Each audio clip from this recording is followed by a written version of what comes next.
दोस्तों, आज हम आपको एक ऐसी सच्ची घटना से रूबरू कराएंगे जिसे सुनकर नास्तिक से नास्तिक व्यक्ति भी भगवान के अस्तित्व को मानने पर मजबूर हो जाएगा। जो लोग ईश्वर को काल्पनिक समझते हैं, उन्हें इस वीडियो को देखने के बाद भगवान पर विश्वास हो जाएगा। तो वीडियो में आगे बढ़ने से पहले यदि अभी तक आपने हमारे चैनल को सब्सक्राइब नहीं किया है तो हमारे चैनल को सब्सक्राइब कर लें और बेल आइकन को भी दबा लीजिए, क्योंकि आने वाले रोचक वीडियो का नोटिफिकेशन आपको मिल सके। यह घटना सन 1993 की उत्तर प्रदेश के एक गांव की सच्ची घटना है। हरिपाल दास नामक एक संत हुआ करते थे। उस गांव में उन संत की एक मढ़ी थी, उसी में वे बड़े महंत हुआ करते थे। उनके अलावा उनके कुछ चेले भी वहीं रहते थे।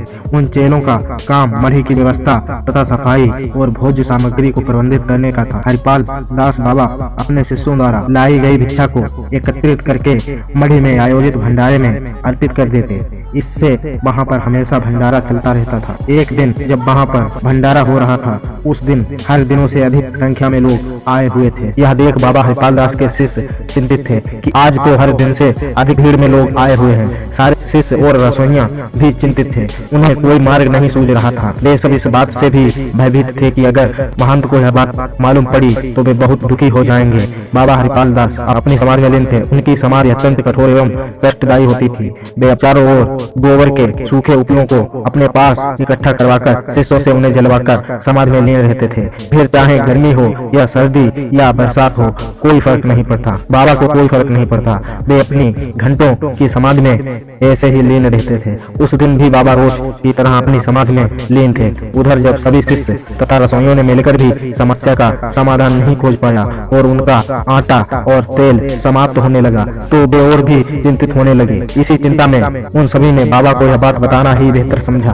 वे सभी बाबा हरिपाल दास की कुटिया की ओर चल पड़े। वहां पहुंचकर उन सभी ने बाबा को पुकारा। बाबा हरिपाल दास अपनी समाधि में लीन थे। बार बार पुकारने पर बाबा ने अपनी आंखें खोली और सामने अपने शिष्यों तथा भंडारा में कार्यरत रसोइयों को देखा तो बाबा के चेहरे पर एक रहस्यमयी मुस्कुराहट उभर आई। मगर बाबा उनसे अपनी गंभीर वाणी से पूछा, क्या बात है जो तुम सब इस वक्त हमारे पास आए हो? कोई परेशानी है या कोई अभिनिज्ञ घटना घटित हो गई है? इस पर वे सभी शिष्य हाथ जोड़कर बोले कि गुरुजी, आज तो बहुत ही बड़ी परेशानी हुई है, आन खड़ी हुई है। लगता है आज भगवान हम सब की परीक्षा ले रहा है। गुरुदेव, हम सबको कोई मार्ग नहीं दिखाई दे रहा है।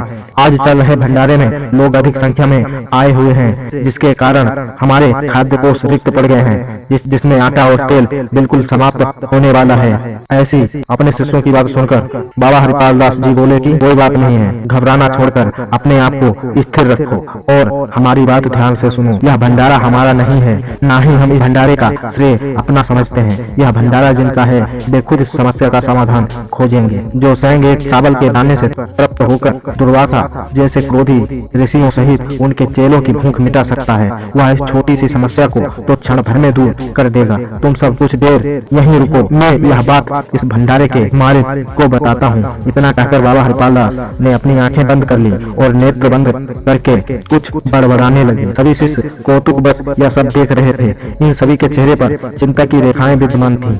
तभी महंत बाबा हरिपाल दास ने अपनी आंखें खोली और सामने खड़े अपने श्रेष्ठ शिष्य को देखकर बोले कि तुम्हें इस भंडारे में घटित जितना भी आटा एवं तेल चाहिए वह सब तुम्हें मिल जाएगा, लेकिन ध्यान रहे यह सिर्फ एक ऋण के रूप में तुम्हें मिलेगा। इसे तुम्हें बाद में इस ऋण को चुकाना होगा। इतना कहकर बाबा हरिपाल दास अपनी समाधि पर से उठकर खड़े हो गए और उनकी ओर अपने आसन के चारों ओर उन गोबर के जो जलकर राख बन चुके थे उनकी ओर इशारा करके बोले, जाओ, जितना भी आटा तुम्हें चाहिए तुम यहाँ से कोई बंद पात्र में भरकर ले जाओ, और जो तुम्हें तेल की जरूरत हो उसे कुटी के पीछे तालाब में से ले लेना। बाबा की इन बातों को सुनकर श्रेष्ठ शिष्य कुछ समझ न सका, मगर गुरु का आदेश को पालन करना ही है, यह सोचकर वह भंडारा जहाँ चल रहा था वो वहां जाकर कुछ बर्तन ले आया और बाबा के आसन के चारों ओर की राख भरने लगा। जब सभी बर्तन भर गए तब बाबा हरिपाल दास ने उन बर्तनों को गिनकर भंडारा भंडारे में भेज दिया। सभी शिष्य सकुचाते हुए उन बर्तनों को लेकर भंडारे में पहुंचे।